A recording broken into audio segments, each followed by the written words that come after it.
Lliure directe Radio Clara y anem ja a parlar de cinema. Vamos a hablar de cine con nuestro compañero Juan Ángel Saiz, compañero de Clartelera, de bandas sonoras y de Cinema Filmobert, a quien tenemos ya aquí con nosotras. Buen día, buenos días, Juan. Muy buenas. Buen día. Juan, vamos a hablar de cine, de estrenos, a ver qué tenemos que contarle a la audiencia. Bueno, se han estrenado bastantes películas, pero no ha habido así ninguna muy destacada. Hay dos que, bueno, tienen elementos de interés, pero se quedan un poco cortas. La que más me ha interesado a mí es Till, el crimen que lo cambió todo, que es una película basada en hechos reales, ambientada en el Estados Unidos de los años 50, de la década de 1950, y cuenta el caso real de un asesinato de un niño negro en el sur de Estados Unidos. Él vivía con su madre en la parte norte, pero buena parte de la familia vivía en el sur y en un determinado momento la madre, con un cierto reparo, pero al final lo deja ir a ver a sus familiares del sur. Pero es un niño que tendrá 12 años, una cosa así, y que no entiende, por más que se lo han explicado, que en el sur hay un racismo enorme y los derechos de los negros son inexistentes. Y hace un comentario inadecuado a la dueña blanca de una tienda y a partir de ahí se desata pues toda la tormenta. Es una historia potente en el sentido de que vuelve a hablar del racismo, de la situación que se vivió. Quizás valdría la pena hablar de lo que sigue ocurriendo hoy en día, pero no está mal recordar el pasado, porque ese pasado es el antecedente de lo que ocurre ahora, pero la película está bastante mal hecha. Aparte de que no se entiende muy bien cómo a un niño de esas características se le deja ir solo al sur de Estados Unidos y sin demasiada supervisión, porque tendría que haber tenido a un adulto, a alguien al lado para decirle, cuidado con lo que estás haciendo, que aquí las cosas son diferentes, porque que se lo digan a toro pasado evidentemente no sirve. También es interesante, pero se me queda corta para lo que yo hubiese esperado, The Cute Girl. Es una historia ambientada en Irlanda y lo que nos cuenta es cómo pues, se pasaba necesidad en la década de 1960.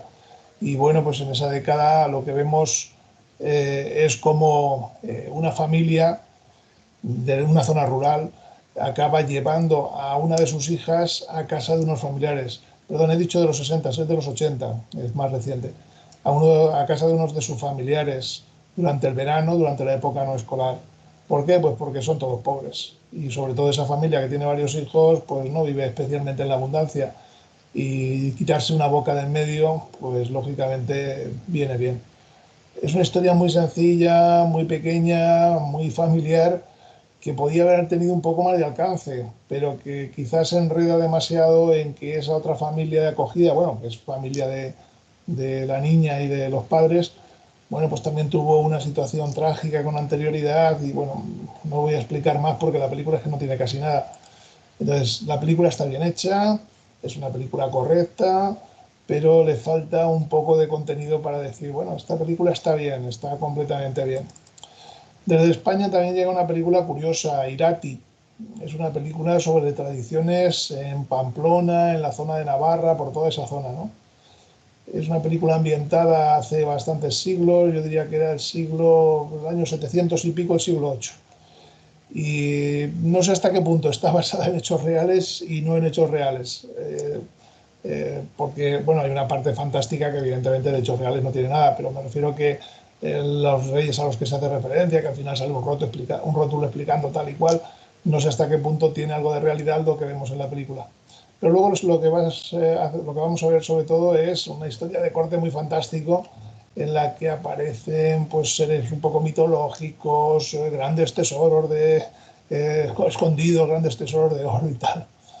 Bueno, es un intento de hacer una película un poco épica, pero muy localizada y que a mí no me parece mal. Digamos que sería una especie de, ¿cómo decirlo?, de Conan el Bárbaro, pero a lo pamplonés, si es que eso existe, ¿no? El director ya había hecho una película también en esa línea que se llama Errendatari, que estaba menos conseguida que esta. Esta está un poco mejor, con todo le falta un no sé qué, pero como propuesta, como intención, nada que objetar. Películas un poco peculiares, Missing, es una película sobre una desaparición. Una mujer desaparece y su hija se dedica a buscarla a través de internet.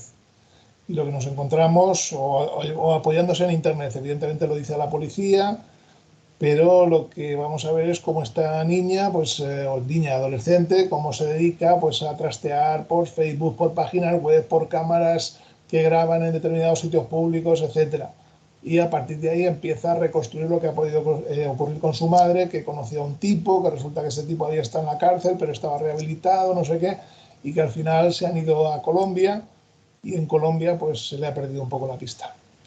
Es algo que ya vimos en una película anterior y en ese sentido no tiene la novedad de decir, hombre, hemos visto algo que no habíamos visto nunca en la vida. En aquella ocasión me parece que era un padre que buscaba un hijo. Aquí es una cosa similar. Como propuesta, como idea, bueno, es curiosa, lo que pasa es que al cabo de un rato cansa, porque es todo el rato pantallas de ordenador y pantallas de ordenador y pantallas de ordenador, aunque de vez en cuando se pone una imagen que está capturada de algún sitio, de un teléfono móvil, con el que hay una videollamada o de unas cámaras, como digo, que están en una vía pública. Bueno, es una película curiosa para que no haya visto este modelo de película. Rumba Terapia es una película francesa, quiere ser comercial, no lo oculta. El actor, guionista y director Frank Dubosc lo que hace es hacer una película convencional. Es un tipo que lleva una vida, tendrá unos 60 años, una cosa así, 50 y tantos, no sé, 60 años. Lleva una vida más o menos convencional, es conductor de un autobús, y lo que pasa es que un día, pues por una razón un poco que no voy a contar para que no se estropee, un poco personal, decide volver a ver a su exmujer, a su hija, y resulta que su hija pues tiene o trabaja en una academia de danza. Y se va a apuntar a esa academia con intención de acercarse a su hija sin decirle que es el padre.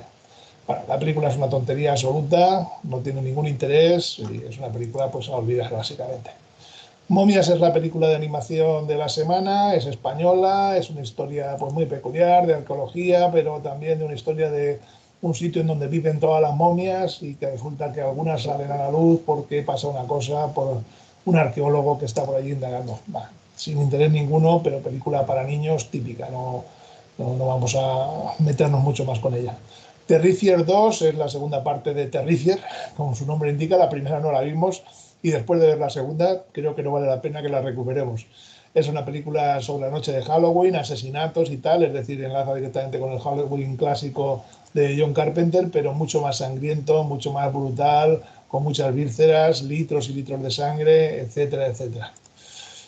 Asuntos familiares es una película francesa que tiene buenos actores, empezando por Marion Cotillard, en la historia de una familia, pero dentro de esa familia particularmente la relación entre dos hermanos, una mujer y un hombre, que se llevaban muy bien, eran como uña y carne, y de repente en un determinado momento se produce una ruptura, se llevan fatal, incluso el hermano ha escrito algún libro en donde lo que ha conseguido es ofender más a la hermana, que es actriz. Bueno, es una película muy exagerada de sentimientos, no está mal hecha, pero a mí no me interesaba nada. Toda esa historia, además, estaba todo el tiempo como esperando a ver dónde quiere ir a parar toda esta historia y no va a parar a ningún sitio, desde mi punto de vista. Y finalmente, El cielo no puede esperar es una película religiosa de José María Zabala, que se ha especializado en películas religiosas y seguramente le va muy bien.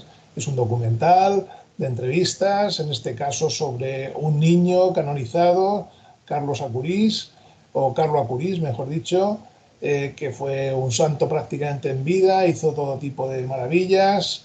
Bueno, no sé, canonizado, el beato, bueno, es que como no distingo muy bien esas cosas en la religión, bueno, algo de eso, ¿no?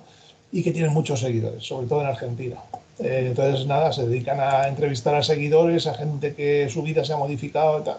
Bueno, una película sin ningún interés, pero que a estas alturas a mí me sigue dejando pasmado este modelo de películas porque realmente muestran una fe y un fanatismo religioso más que fe realmente terrible. Precisamente te iba a decir eso. Estamos viendo últimamente, y ya lo hemos comentado alguna vez, yo no sé la cantidad de películas religiosas que están llegando. Pues hay muchas, pero es que hay público, porque luego vas a la sala y ya en una sesión normal hay público, pero luego además es que, digamos que este hombre, que creo que es de Valencia, de hecho, tiene capacidad de convocatoria, porque luego a través de colegios religiosos y ese tipo de cosas, pues van colegios enteros a ver las películas y te llenan la sala, porque alguna vez me ha pasado que he ido a una de esas sesiones y de repente entras y dices, hostia, la sala llena, ¿no? Y no son salas pequeñas, son salas de 200, ¿no? O incluso más. Entonces, claro, mientras le funcione así, no se estrena masivamente, no es que en toda España esté en un montón de salas y eso, son estrenos muy limitados, que a lo mejor en toda España se estrenan en 4 salas, pero da igual, para lo que cuestan estas películas, que es poner la cámara frente a gente que está diciendo qué maravilla, qué grande, me transformó la vida, no sé qué, todo ese tipo de cosas. Claro, el coste es mínimo, a poco que haga algo de dinero y luego irá a cadenas religiosas y demás, pues tiene un éxito asegurado. De lo que decía, lo que iba a decir, de las películas, yo creo que para recomendar ninguna de ellas, como más destacadas, si la gente quiere ir a ver alguna película que tiene un poco más de contenido, The Kill Girl, por una parte, y Till, que citábamos en primer lugar, que eso subtitula El crimen que lo cambió todo. Bueno, yo creo que son las películas más destacadas, aunque no sean redondas. Pues muy bien, Juan, nos lo he apuntado. Muchas gracias por este resumen rápido que te apretaba antes de empezar. Y le decimos a la audiencia que esté atenta el jueves en cartelera, que le dais más vueltas a las películas, que ahí tiene comentarios más amplios. Ahí está. Venga, Juan, muchas gracias, como siempre. Venga, un abrazo a ti. Salut. Salut. Lliure directe Radio Clara. Fins així, l'espai de cinema que cada setmana ens ofereix el nostre company Juan Ángel Saiz, company de Clartelera de bandas sonoras y de Cinema Filmover. Clartelera, los jueves a partir de las 10 de la noche en Radio Clara.